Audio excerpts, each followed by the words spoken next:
Thank you mga kaibon, maraming salamat po. Mabilisang shoutout muna tayo bago tayo magsimula. Shoutout po dito kay Puya Punks Official, shoutout po sa inyo. Happy birthday po, salamat sa panonood. At shoutout po dito kay Ian Works TV, shoutout po sa inyo. Happy birthday po, salamat sa panonood. At shoutout po dito kay Hermie Salinas ng Silang Cavite, shoutout po sir, happy birthday po, salamat sa panonood. Shoutout po dito kay Sir Robert Pamintuan. At pinapa-shoutout ni sir yung Pamintuan family ng Candaba, Pampanga. Shoutout po sa inyo, happy birthday po, salamat sa panonood. At shoutout po dito kay Sir Romeo Pior. Shoutout po sa inyo, happy birthday po, salamat sa panonood. At shoutout po dito kay Papa Combs. Shoutout po sa inyo, happy birthday po, salamat sa panonood. At shoutout po dito kay Sir Alex Ibery Official TV ng Catanduanes. Shoutout po sa inyo, happy birthday po, salamat sa panonood. Thank you mga kaibon.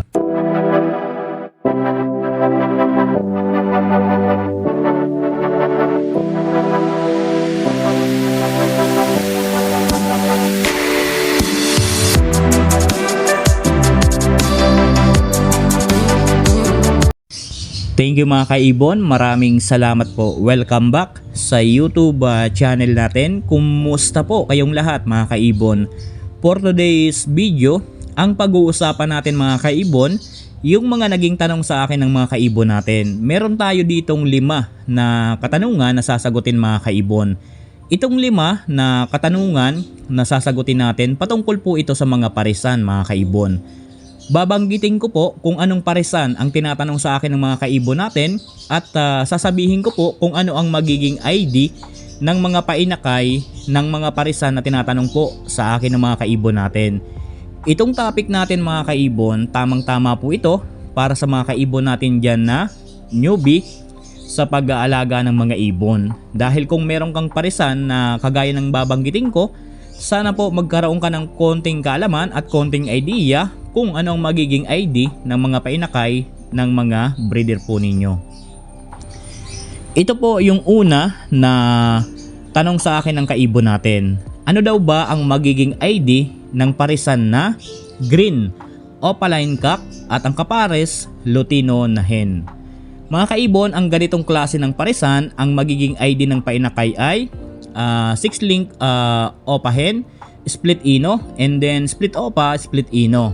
Sa ganitong klase ng parisan mga kaibon, hindi na po dito kailangan ng DNA. Dahil kapag nagkaroon po ito ng inakay, kapag nakita po ninyo na visual opa, automatic po hen po yan. Kapag naman nakita po ninyo na non-visual opa, automatic po cock po yan mga kaibon. Kaya po ang ganitong klase ng parisan, mabilis lang malaman kung ano ang gender ng mga painakay mga kaibon. Pangalawang tanong sa akin mga kaibon, ano daw ba ang magiging ID ng painakay ng parisan na par blue, opa cock, split ino at ang kapares par blue, opa hen, split ino. Sa ganitong klase ng parisan mga kaibon, pwede po ito maglabas ng visual crimino opa. Pwede po yan maging cock or maging hen. At pwede po ito maglabas ng albino Bluetooth opaline mga kaibon. Sa mga non-visual naman, pwede po ito maglabas ng par blue, opaline, possible split ino, and then pwede rin po ito maglabas ng Bluetooth opaline, possible split ino. Halimbawa doon sa mga non-visual, nagkaroon ng painakay na non-visual par blue. Kapag nagkaroon ng painakay na non-visual par blue, siya na po ang tinatawag natin na Bluetooth. Halimbawa, naglabas ng blue, kagaya ng kulay ng mga normal na blue opaline. So, hindi po siya non-visual par blue. Siya na po ang tinatawag natin na Bluetooth. Doon naman sa visual, halimbawa, naglabas ng albino.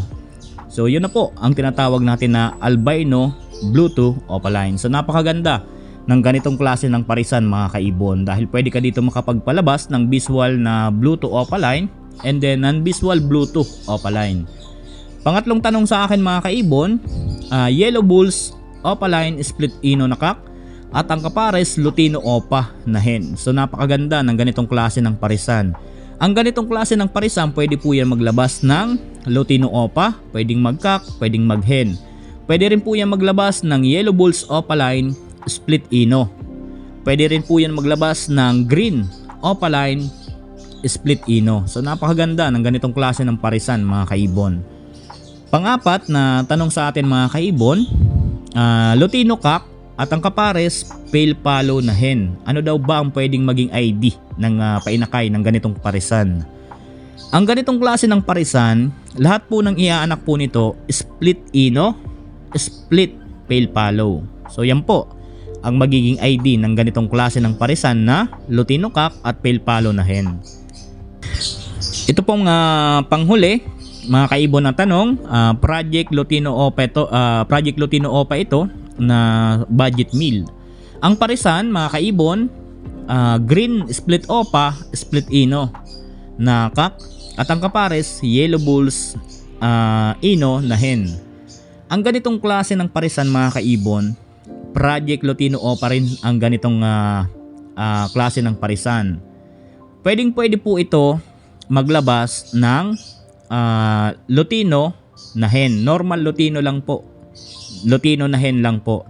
Pwede rin po ito maglabas ng Lutino Opaline na hen mga kaibon. Pwede rin po ito maglabas ng Lutino Split Opa. Kapag nag-cock, mas mahalaga this breed. Dahil kapag naglalabas kasi ang ganitong klase ng parisan, naglalabas kasi ito ng normal na kahit cock yan, normal, walang kargang split opa.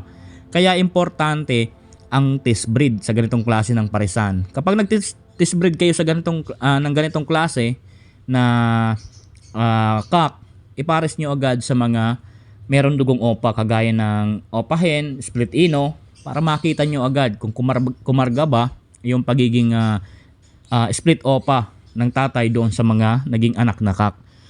So yan po, basta nagkaroon siya ng inakay na cock, automatic dito ang test breed mga kaibon para malaman natin kung merong kargang opa. So yan po ang mga visual na pwedeng ilabas. Sa mga non-visual naman mga kaibon, pwede po ito maglabas ng normal hen, possible split ino.